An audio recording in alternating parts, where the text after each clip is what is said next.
you have to ask yourself, who does the MSM work for? And if you already know the answer to this question, please feel free to fast forward a few minutes, but I like to make my videos for everyone. So for those of you who haven't questioned this, we all need to understand whose agenda we are dealing with when we are watching mainstream agenda. First of all, there's that unfortunate fact that over 90% of media is now owned by only 3 corporations, including a lot of social media and most online media. Understandably, these global corporations have many conflicts of interest. How many AT&T and Verizon and pharmaceutical commercials do you watch next to your news shows? I'm just saying. So you need to know whose voice you're hearing when you listen to their fear-mongering tactics. To help you understand, you must take anything that the media promotes heavily with a boulder of salt. I'm going to share with you a very special quote from a very unique person. A person whose lineage not only started and continues to rule big oil, but whose philanthropic foundations also infiltrated the very medical institutions who teach our doctors what medicine is. Please watch How Big Oil Conquered the World by James Corbett to learn much more in depth about this most important topic. So, what does this man say about media? This man with this lineage. He says this. The following quote was taken from a 1991 speech and released transcript of a private BILDER Berg group meeting in Germany, who, interestingly, also apparently had Arkansas Governor Bill Clinton in attendance. We are grateful to the Washington Post, the New York Times, Time Magazine, and other publications whose directors have attended our meetings and restricted their promises of discretion for almost 40 years. It would have been impossible for us to develop our plan for the world if we had been subject to the bright lights of publicity. But the world is now more sophisticated and prepared to march toward a world government. It would have been impossible for us to develop our plan for the world had we been subject to the bright lights of publicity during those years. He's thanking the mainstream media for discretion, aka keeping their big mouth shut about what they should be reporting on, but aren't. They want you looking away from the things that would expose their, quote, world plans, and towards the things that not only won't jeopardize their plan, but will help bring it into fruition. The funny thing is, a lot of these truthers that I'm seeing, they're talking about the CV being a bio, WEAPON, as if saying that is exposing the elite, when in fact, it's just moving their agenda forward instead. Now, whether you think this virus is wild or a biologically created one, aren't you still going to be screaming to keep quarantining people that are heading towards America from CH? And are you going to be happy when they haul them off to military bases instead of letting them come home? The people in that cruise ship can't leave, nor can they leave the 60 gigahertz frequencies that are still beaming them. We're working very closely with China and other countries. Work with China. They need our help, and especially in terms of vaccine development. The country has about 4 or 5 exciting vaccine candidates that are out there. Meet Peter Hotez, who not only received his PhD from Rockefeller University itself, but a shill of a man who rides on the millions of dollars of funding allocated towards constant vaccine production. In the end, when you have a virus that's so highly contagious, that's really the only way you can tamp down an epidemic. So we're working on a vaccine. There's 4 or 5 others. Yeah, you probably are. Now, when the rest of the world is seeing all these other crazy rabbit holes they're creating, like, oh, Russia thinks America started it, and when China sees that their government is handling this very badly, and once again not taking care of their people, this isn't just about duping America. It's about duping everyone. Can you see, with all of this mess, the people of the world throwing their hands up and being like, oh, we need a higher power to take over this mess?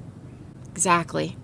Never mind that the UN and the WHO and other groups involved with Mr. Rocker's lineage are very pro-5GEE. And psst, hey America, so is your president. The race to 5G is a race America must win, and it's a race that we will win.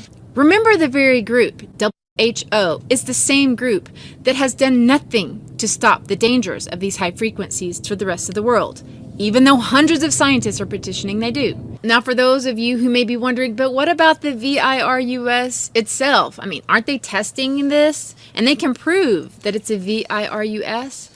Remember, we have heard, even in the MSM, that China hardly has any tests to confirm whether or not people have the VIRUS, right? That's pretty convenient, isn't it?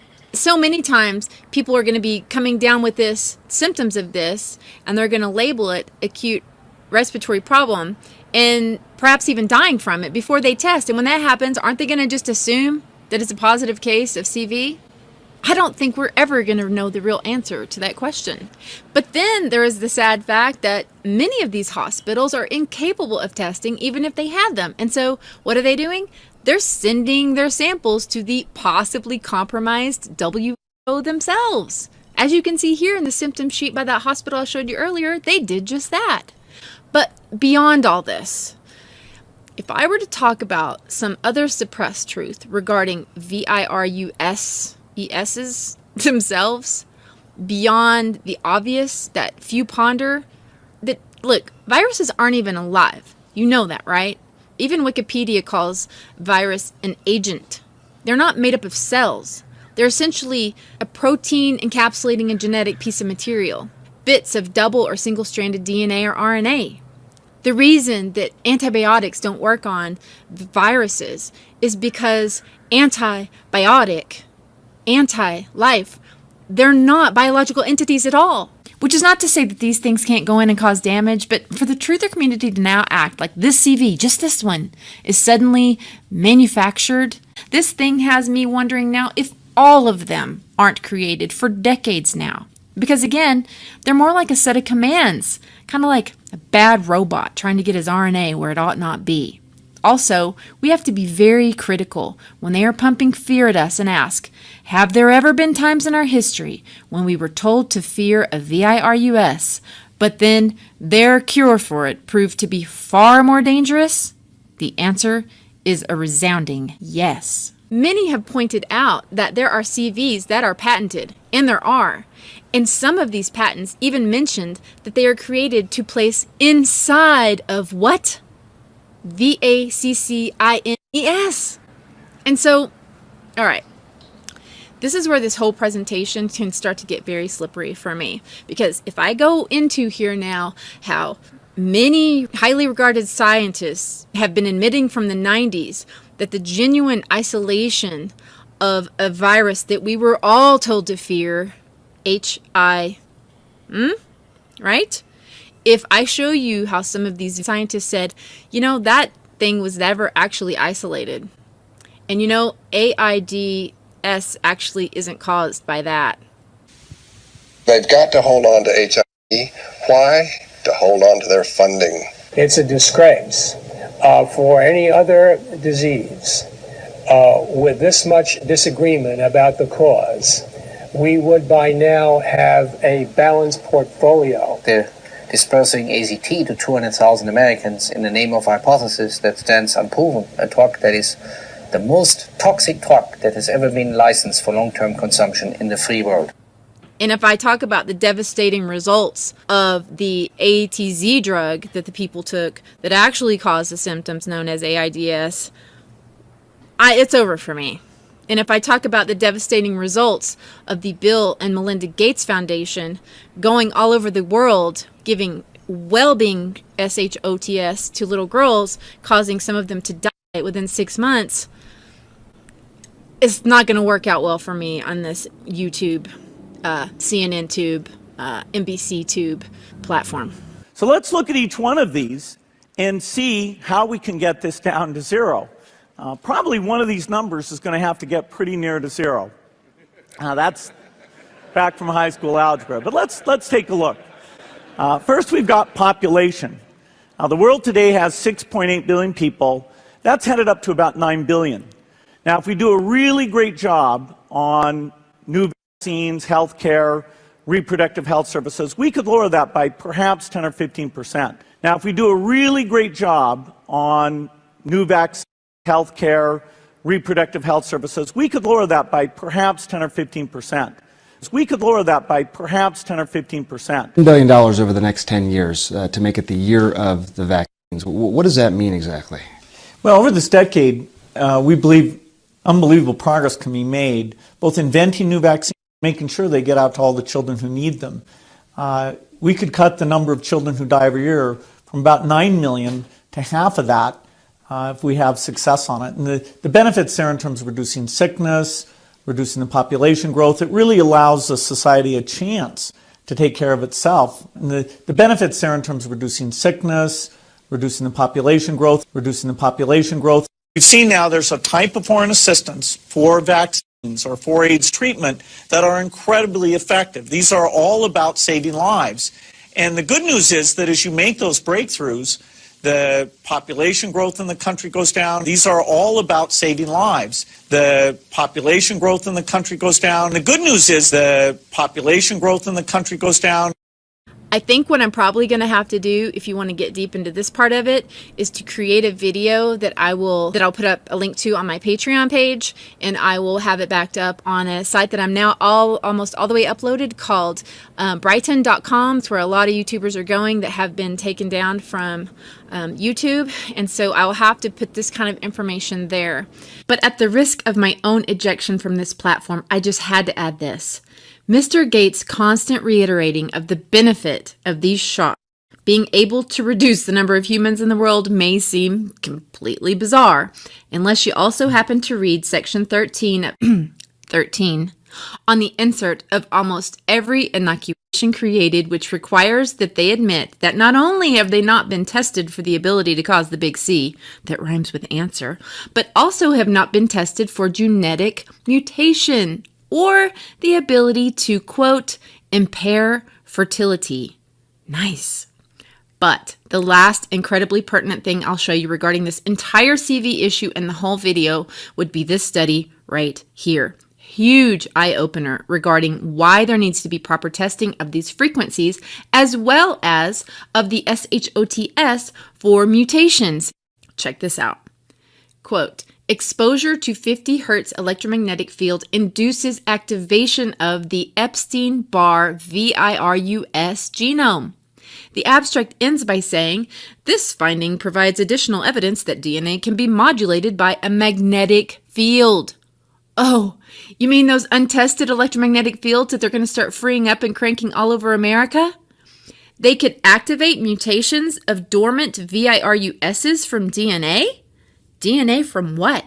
And why would we have latent viruses and random DNA in us to begin with? Do any of the vaccines on the childhood schedule contain monkey kidney cells? Well, the polio vaccine does. Are you aware of any simian, monkey, viruses, meaning viruses that come from primates, that contaminated polio vaccines and infected individuals receiving the polio vaccine? Yes, SV40. Okay. And what does SV40 stand for? Simian virus 40. Okay. And was it the 40th simian virus found? Is that Yes. why it's called? Are you aware of any virus from any animal other than simian or bovine that is in any vaccine? Yes, there's a pig virus present in one of the rotavirus vaccines. Can you go to Kinrix on the first page? Yes. Tap IPV. Do you see in the third line down, it says calf serum? Do any vaccines on the childhood schedule contain embryonic guinea pig cell cultures? Varicella vaccine was passaged in guinea pig cells. Do any vaccines contain gelatin from pigs? Yes. Do any vaccines on the childhood vaccine schedule contain human albumin? Oh, yes. Okay. Mm-hmm. What is human albumin? Human albumin is part of human serum. It's part of the blood that is liquid. Do any vaccines on the childhood schedule contain MRC5 human diploid cells? Yes. Rubella, varicella, hepatitis A. What are MRC5 cells? They are human fibroblast cell strain. They were created by taking fetal tissue and from a particular fetus that was aborted by maternal choice, and the cells, the so-called fibroblast cells, were cultivated. If you could turn to page 3 for MMR and MRV, do you see that within the ingredient list that lists WI38, human diploid lung fibroblasts? Yes, I do see that. Isn't it true that human DNA in vaccines is typically purposely fragmented? Yes. This study involved 74 fetuses. 76. 76. Mm-hmm. And these fetuses were all 3 months or older when aborted, correct? Yes. Okay. What organs did you harvest from these fetuses? A whole range of tissues were harvested by co-workers. Okay. And these pieces were then cut up into little pieces, right? Yes. And they were cultured? Yes. Okay. Some of the pieces of the fetuses were pituitary gland that were chopped up into pieces to. Mm-hmm. Okay. Included the lung. Yes. Okay. Included the skin. Yes. Kidney. Yes. Spleen. Yes. Heart. Yes. And tongue. I don't recall, but yeah, probably yes. Are you an atheist? Yes. Okay. When you were a child, what vaccines did you receive? Diphtheria. In childhood, I think it was probably only diphtheria. That doozy of a deposition you just saw was of the grandfather of vaccines himself, admitting a plethora of dormant VIRUSs from a variety of animals and DNA, as well as cultured tissue from aborted human beings, placed all cozy like right inside of the SHOTS that many of us have already received. Could this be from where these pieces of DNA capable of mutating are derived? I don't know. What do you think? Just know that there are certain things that this pro-one world plan will not tolerate. Let me just give you an example of what I mean. All right? All right, can you see this? All right. These are 4 contra VERSIAL topics on this board, right? So, now you can get demonetized for talking about these, but they're still going to leave you around, okay? Although it's getting worse all the time. But one of these is guaranteed to get your books taken off of Amazon. It can cause your own web host to shut you down. It can cause your email campaign company to turn you off. And can you guess which one it is? This one right here. Now keep in mind that number 1 and number 4 even have an entire network that it has at least a good amount of content promoting these topics. But number 3, oh no. Now if you want to figure out the true plan, the true, what they call D8, which is just another created word, that is meant to destroy us, then you need to figure out what topics no one can talk about. The right or the left are not exposing. Although one of the right or the left does have a lot more truth than the other one, that division is meant to divide us amongst ourselves. And given that your boy Trump is promoting FIVEG and he's telling people to get their... They have to get the shot. The vaccinations are so important. This is really going around now. They have to get their shots. SHOTS, I hope you will at least consider what I am saying. Now, speaking of getting your SHOTS and the inability to speak, I have to show you just this one last thing. Now, while many people on YouTube already talked about Bill Gates and his big prediction of a CV, only a few months before all this happened, it began in healthy-looking pigs, months, perhaps years ago. A new coronavirus spread silently within herds. Gradually, farmers started getting sick. Infected people got a respiratory illness with symptoms ranging from mild flu-like signs to severe pneumonia. The sickest required intensive care. Many died. But not nearly as many showed how at this same conference, a 201 event, being hosted by not only the Bill and Melinda Gates Foundation, but the UN and the WHO, spent almost a quarter of the time talking about not how to come together and help people suffering with disease, but instead talking about what new extreme measures to take when people spread any information that doesn't line up with their ultimate goal. As levels of trust fall and people stop cooperating with response efforts. This is a massive problem, one that threatens governments and trusted institutions. National governments are considering or have already implemented a range of interventions to combat misinformation. Penalties have been put in place for spreading harmful falsehoods, including arrests. We're at a moment where the social media platforms have to step forward and recognize the moment to assert that they're a technology platform and not a broadcaster is over.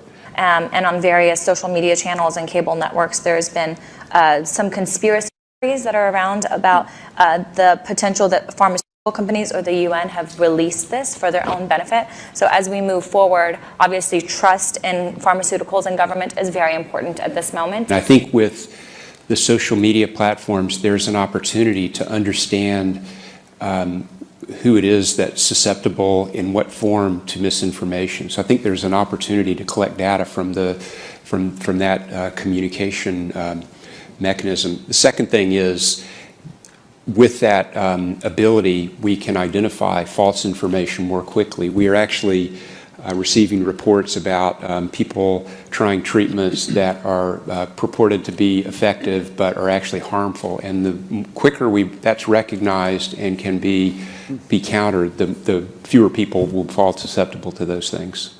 One thing we haven't spoken about, and I'm wondering whether it's time to talk about this, is a step up from the part of the governments on enforcement actions against fake news. And they were clear what the ultimate truth that they would validate would be. I think a couple of things we have to consider are, even before this began, the anti-vaccine movement was very strong, and this is something specifically through social media that has spread. So as we do the research to come up with the right vaccines to help prevent the continuation of this, how do we get the right information out there? How do we communicate the right information to ensure that the public has trust in these vaccines that we're creating? Other tactics that they mulled over under the disinformation part of the summit included how they thought that it's not only best to saturate the mainstream media with their version of truth. So there is work that's being done to actually create algorithms to sift through information on these kind of social media platforms. And I know that the Gates Foundation and others are funding organizations to work on things like this. Which, thanks to Susan Wojcinski turning YouTube into NBC Tube and CNN Tube, that's already happening here, check. But they also mentioned how important it would be to reach into private businesses, to get CEOs of corporations to encourage people to do what they say. There's considerable trust by employees of their employer, and that's been borne out by our own trust barometer in the last several years, where it's extraordinary the amount of trust given to the employer. And coupled with that, in times of crisis, as we're living, the role of the CEO and the trust given to the CEO for advocacy and for advancement of accurate information is considerable.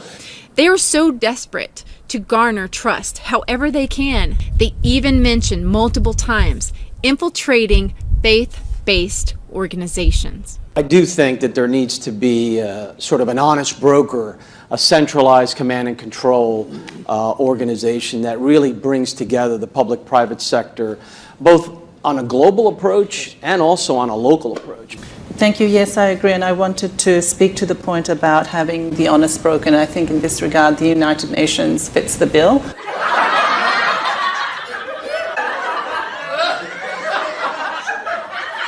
I think a complementary tactic, too, is to tap faith-based organizations and civil society and other institutions to recruit them also to basically, almost at a grassroots level, continue to basically have the integrity of the information.